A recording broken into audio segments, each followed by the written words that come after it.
रहस्य एक कहानी। बोलो कृष्णचंद्र भगवान की जय। बांसुरी का रहस्य एक कहानी। एक बार गोपियों ने बांसुरी से पूछा, क्यों री बांसुरी, तू श्री कृष्ण के होठों से कैसे चिपक गई। बांसुरी ने कहा, क्या बताऊं बहना, मैं तो बांसों के झुंड में चुपचाप कृष्ण कृष्ण रटा करती थी। एक दिन उनकी दृष्टि मुझ पर पड़ गई, बस फिर क्या था।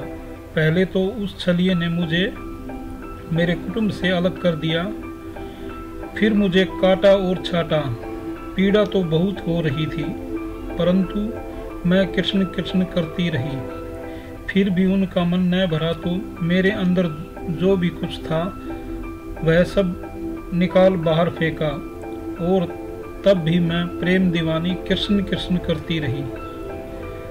तब उस चितचोर ने मेरे अंदर 7 छेद कर दिए और मैं पागल तब भी कृष्ण कृष्ण करती रही। अंत में कृष्ण ने कहा, तू जीती मैं हारा, अब तू सदा मेरे होठों पर विराजमान रहेगी। इसी प्रकार विधाता भी हमारी परीक्षा लेते हैं। मानव के कर्मों के आधार पर जब उसे पीड़ा मिलती है तो वो उस पीड़ा का सारा दोष विधाता को ही देता है। जैसे किसी का पुत्र मर जाता है तो वह कहता है, विधाता ने मेरा पुत्र छीन लिया। उसका पुत्र विधाते ने नहीं, अपितु उसके कर्म ने छीना है। यही उत्तम ज्ञान है।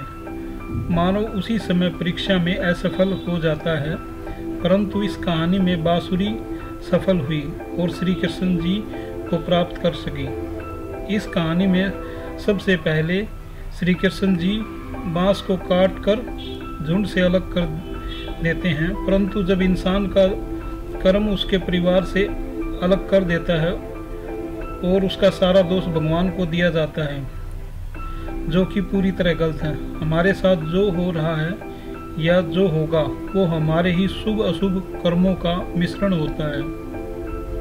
बोलो श्री कृष्ण चंद्र भगवान की जय।